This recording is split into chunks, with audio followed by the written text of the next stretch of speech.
¿Cuál era la actividad principal que supuestamente realizaba Finsa? Bueno, en teoría era una entidad financiera que recaudaba recursos para inversiones, ¿no? Y fruto de esas inversiones te proponían una rentabilidad altísima. No solo era Finsa, eran varias entidades que estaban dentro del mismo rubro. Como Finsa estaba Vial, creo que Orcobol y hay un par más que hacían exactamente lo mismo, ¿no? Te proponían inversiones con rendimientos enormes, que más o menos iban por el 7% mensual.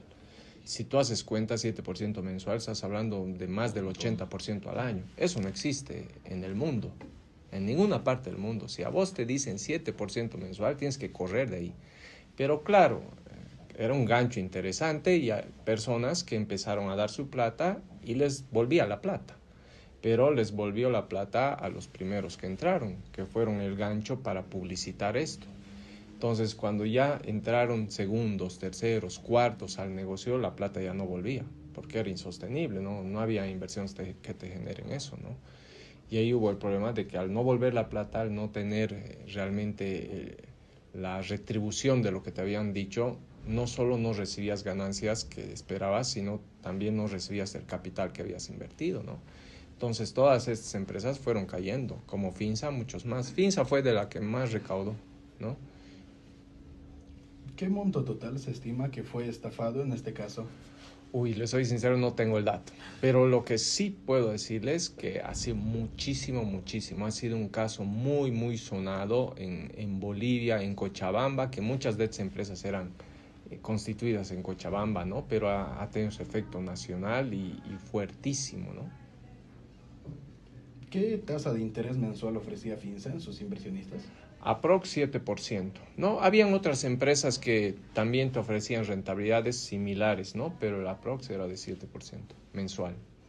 ¿Por qué el financiamiento de Finsa se considera un esquema piramidal? ¿Por qué? Porque recibían la plata de algunos inversores, con esa misma plata pagaban otros inversores y así han ido rodando, ¿no?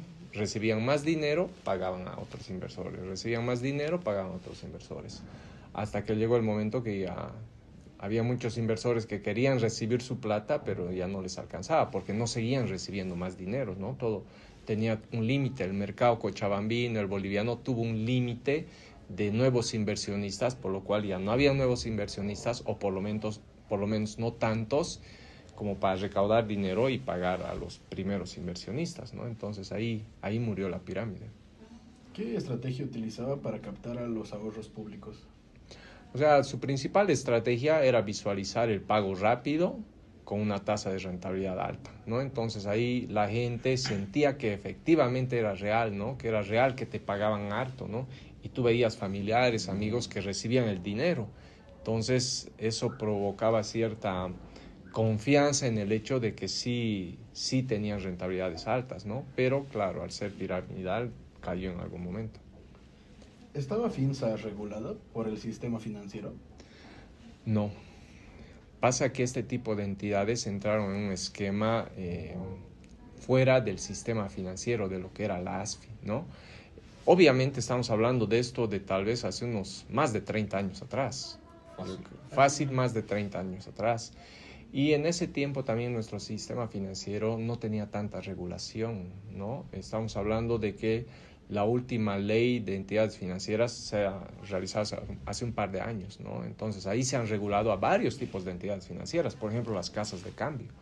Las casas de cambio no eran parte del sistema financiero, siendo que operaban normalmente, ¿no? Era un tipo de empresa que sí era regulada como empresa, pero no parte del sistema financiero. Entonces, con los vacíos que existían en la normativa, estas empresas aprovecharon, ¿no? Hoy, un tipo de empresa de esta naturaleza es un poco más difícil que ingrese al sistema, ¿no? Por lo menos de manera legal. Sobre el caso Rogel, que fue de 2004 a 2008, ¿qué tipo de servicios ofrecía Rogel a sus inversionistas? Si no estoy mal, era más bien un servicio inmobiliario, ¿no? Era un poco la misma lógica, pero con inversiones inmobiliarias, ¿no? Que también en el mundo ha pegado mucho, ¿no? Estas estafas ya han ocurrido en el mundo, en otros países. Y el esquema lo han agarrado y lo han traído a Bolivia, ¿no? Y bajo la misma lógica ha empezado a estafar personas, pero era una lógica de inversión inmobiliaria. Ya. ¿Cuál era la tasa de interés mensual que prometía Roger? No tengo certeza, pero yo te aseguro que estaba por lo menos por el 5% mensual, por lo menos. ¿En qué se diferencia la oferta de Roger con respecto a Finsa? Finsa tenía un enfoque mucho más de inversión genérica, ¿no? Tú prestabas plata, te generaba intereses, era una especie de préstamo. En el caso de Roger era más un tipo de inversión inmobiliaria, ¿no? Ambos eran piramidales, ambos eran una lógica de inversión, pero el tipo de inversión era un poco diferente, ¿no? Uno era más asociado a préstamos y el otro más a sector inmobiliario. ¿Cuántas personas aproximadamente fueron víctimas de esta estafa? Lo propio, no tengo el dato, ¿no?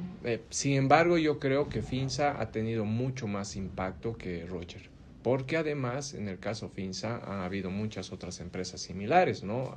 O sea, Finsa parecía exitosa y han empezado a haber otras empresas que han copiado el modelo, entonces era pues un modelo más ampliado, si quieres. En el caso de Roger era la única empresa que estaba en ese modelo, tal vez alguna más similar, ¿no? Pero en el sentido del impacto en la economía, el caso Finsa ha sido más amplio que el de Roger.